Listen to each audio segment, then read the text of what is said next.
Halo semuanya, Assalamualaikum warahmatullahi wabarakatuh. Salam sejahtera bagi kita semuanya. Berjumpa lagi dengan saya Haris di channel YouTube Ahmad Haris Effendi. Pada kesempatan kali ini hari Rabu ya, tanggal 5 April tahun 2023. Di sini saya akan menjawab 3 pertanyaan dari netizen. Di mana ketiga pertanyaan ini adalah yang pertama menanyakan terkait kartu yang kadaluarsa. Berikutnya juga sama, pertanyaan kartu kadaluarsa. Dan pertanyaan yang ketiga, yaitu terkait pindah alamat ya. Jadi ketiga permasalahan ini apakah ada kaitannya dengan pencairan bansos dan apakah menyebabkan bantuan baik PKH atau BPNT itu tidak cair.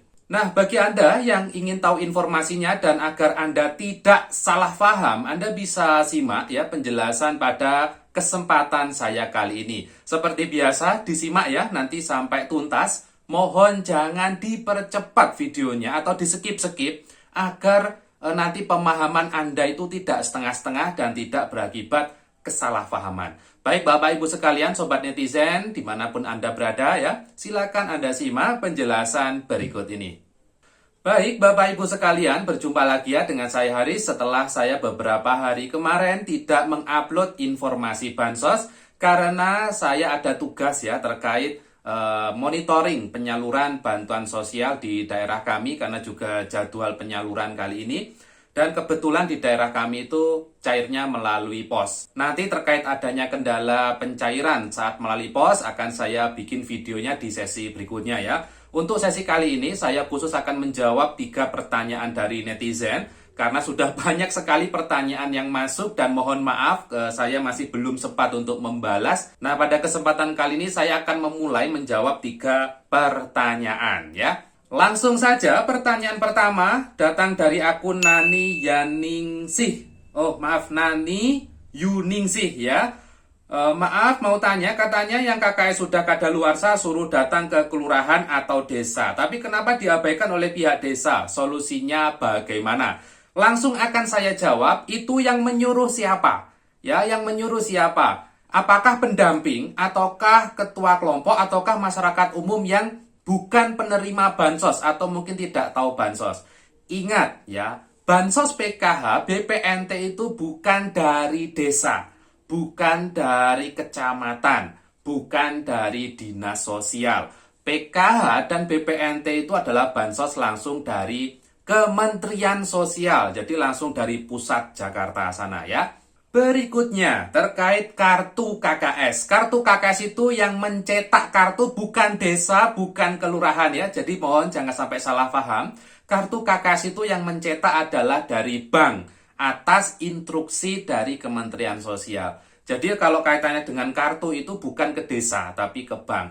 Tapi perlu Anda pahami kalau kartu bansos atau kartu KKS itu meskipun sudah kadaluarsa, itu khusus, itu bisa menerima bantuan. Jadi meskipun kadaluarsa, itu masih bisa menerima uang bantuan. Jika Anda datanya masih aktif, ya. Jadi meskipun kartunya sudah kadaluarsa, tapi data Anda masih aktif, ya masih bisa menerima bantuan di kartu dan itu juga bisa diambil. Nah, itu adalah keistimewaan dari kartu KKS. Jadi kalau kadaluarsa tidak perlu ke desa atau kelurahan ya, jelas dari desa atau kelurahan tentu tidak paham ya. Karena kartu itu bukan dari desa, bukan dari kelurahan ya. Kalau Anda adalah penerima PKH, segera konsultasikan ke pendamping PKH Anda untuk memperoleh informasi yang lebih detail agar Anda nanti tidak salah paham. Ya, jadi jangan langsung berjalan sendiri. Anda punya pendamping, khusus PKH ya, Anda punya pendamping, konsultasikan dulu ke pendampingnya. Nanti kalau Anda ternyata jalan sendiri ke sana kemari, iya kalau tidak merubah data, tapi kalau ternyata yang Anda lakukan itu mengubah data bansos dan datanya menjadi nonaktif, nah itu bantuannya bisa tidak cair lagi sampai besok. Jadi hati-hati ya. Pada intinya terkait kartu kadaluarsa ya, pada video saya sebelumnya juga pernah saya sampaikan, itu tidak apa-apa, masih bisa menerima bansos. Kalau sudah tidak bisa menerima bansos meskipun masih aktif kartunya atau sudah kadaluarsa, itu bukan berakibat dari kartu ya, itu jelas penyebabnya karena data bansos Anda di dalam sistem bansos itu ada kendala. Jadi tidak cairnya bansos itu bukan karena kartu, tapi bisa jadi karena adanya data yang tidak valid pada sistem bansos. Seperti kasus berikutnya ya, jadi pertanyaan kedua terkait kendala sistem bansos itu dari akun Kusni Herlan. Nama ibuku itu Sri Hoiriah, ATM masa berlakunya 1 Januari 2023. Gak cair dari tahun 2022 sampai sekarang.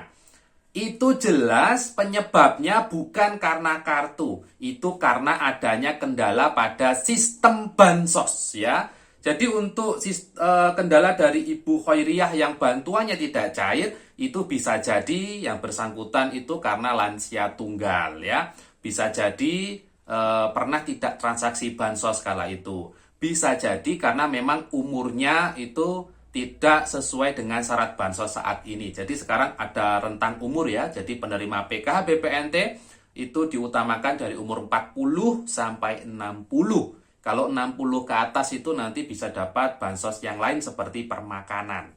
Sehingga solusi dari akun Kusni Herlan yang menanyakan ibunya Sri Khairiyah itu, saran saya ya Pak ya, Anda segera konsultasi bisa ke pendamping PKH untuk cek data ya, untuk dicek si Khairiyah ini bagaimana statusnya pada SIK-NG. Jadi pada SIK-NG itu sekarang sudah ada keterangannya di bawahnya, di dalam sistem SIK-NG itu 2022 itu terakhir cair, itu berikutnya keterangan apa? Apakah karena adanya tidak transaksi atau bagaimana sehingga berakibat di tahun 2023 ini bantuannya tidak cair ya.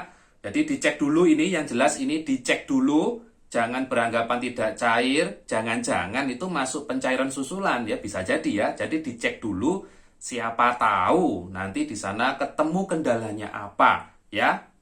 Lanjut ke pertanyaan terakhir, dan ini sangat panjang juga pertanyaannya dari akun Tari Laundry ya. Kenapa ya Pak data saya yang terdata di data DTKS sampai harus 1,5 tahun belum juga berubah domisilinya, sampai harus berkali-kali saya datang ke Dukcapil, Dinsos pun kantor lurah guna meninjau ulang benar tidaknya mereka mengupdate data domisili saya. Jikalau pemerintah menerima pengusulan PK saya, lantas lurah mana yang akan mengabari keterangan tersebut, sementara kakak saya berubah ya dari intinya gini, saya belum tahu apakah Bu Tari ini Anda sebagai penerima bansos atau tidak, ataukah Anda masyarakat umum yang usul mendapatkan bansosnya gitu ya. Kalau Anda penerima bansos ya dan Anda pindah alamat, itu tidak masalah. Yang jelas KTP kakak Anda segera diupdate di alamat yang baru, dan juga mohon ke Dukcapil untuk mengaktifasi KK dan KTP-nya agar data bansos Anda otomatis nantinya update di bulan berikutnya. Karena kan sekarang update data bansos itu dilakukan setiap bulan, setiap awal bulan ya. Jadi kalau Anda update-nya mungkin di bulan Maret gitu ya, nanti di awal bulan April nanti insya Allah baru berubah di sistem bansosnya ya. Jadi kalau Anda penerima bansos dan pindah alamat itu tidak masalah. Tapi yang jelas KTP kakak Anda mohon diupdate terbaru, alamat terbaru, dan diaktifasi juga ya. Kalau Anda ternyata bukan penerima bansos dan Anda masyarakat umum biasa yang mengusulkan diri untuk bisa mendapatkan bansos, tentunya saya mohon pada kartu KK dan KTP Anda diupdate dulu ke Dukcapil yang alamat terbaru. Jika Anda sudah pindah ke alamat terbaru, diupdate dulu di alamat terbaru ya. Setelah diupdate di alamat terbaru ya, nanti dicek pada SIK-NG apakah sudah masuk di alamat baru atau tidak. Ingat, SIK-NG itu finalnya setiap bulan. Kalau Anda mengupdate-nya mungkin tanggal 5 Maret kemarin atau mungkin 10 Maret, ya insya Allah awal April ini baru berubah ya. Jadi kalau Anda mengupdate-nya contoh di awal April ini, besok di awal Mei kemungkinan di sistem SIK-NG-nya sudah berubah di alamat baru.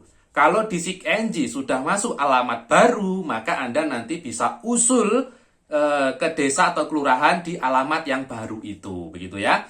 Jadi diupdate dulu ya, diaktifkan. Jangan lupa diaktifkan. Kalau Anda coba cuma nyetak KK dan KTP saja, bisa jadi itu belum update di data Bansos. Jadi diaktifasi juga. Aktivasinya kemana? Ke Dukcapil ya. Diaktifasi juga ke Dukcapil nanti agar di sistem Bansos sudah berubah. Jadi kalau Anda sudah pindah alamat, tapi di sistem seek engine-nya masih alamat yang lama, saran saya diaktifasi dulu aja ini alamat barunya. Kakak KTP-nya minta tolong diaktifasi ke Dukcapil ya. Diaktifasi. Jadi kalau cetak biasa, jadi dicetak baru saja itu biasanya datanya belum update. Diaktifasi juga. Minta tolong aktifasi kakak KTP-nya. Insya Allah nanti akan berubah di bulan depan. Kalau bulan depan dicek sudah berubah, maka Anda bisa usul ke desa atau kelurahan yang baru. Tapi perlu Anda pahami juga, setiap usulan itu belum tentu diterima. Atau bahkan masuk daftar tunggu. Karena Bansos itu ada kuotanya. Tidak semua usulan langsung keterima menjadi penerima Bansos. Saat ini Bansos ada kuotanya. Karena Bansos itu kan bantuan, bukan gaji. Jadi kuotanya berapa ya itu yang menentukan dari Kementerian Sosial. Kalau nama Anda sudah dibantu diusulkan oleh desa atau kelurahan ya yang jelas kelurahan desa sudah membantu Anda. Kalau nanti belum lolos jangan menyalahkan desa atau kelurahan karena lolos tidaknya itu bukan pihak desa dan kelurahan yang menentukan ya. Jadi itu langsung dari Kementerian Sosial. Apakah kuota di nasional itu ada atau tidak ya? Dan secara survei Anda layak atau tidak seperti itu ya. Jadi usul itu belum tentu langsung diterima ya. Intinya usul itu bisa diterima bisa tidak tergantung kuotanya dan juga tergantung antriannya itu ada berapa ya seperti itu. Baik Bapak Ibu sekalian, pada kesempatan hari Rabu tanggal 5 April ini saya sudah menginformasikan terkait Bansos, semoga bermanfaat. Kalau ada pertanyaan lain bisa Anda sampaikan di kolom komentar. Nanti kalau ada waktu saya akan membuat video seperti ini khusus menjawab pertanyaan Anda. Semoga bermanfaat. Ketemu lagi dengan saya Haris dan wassalamualaikum warahmatullahi wabarakatuh.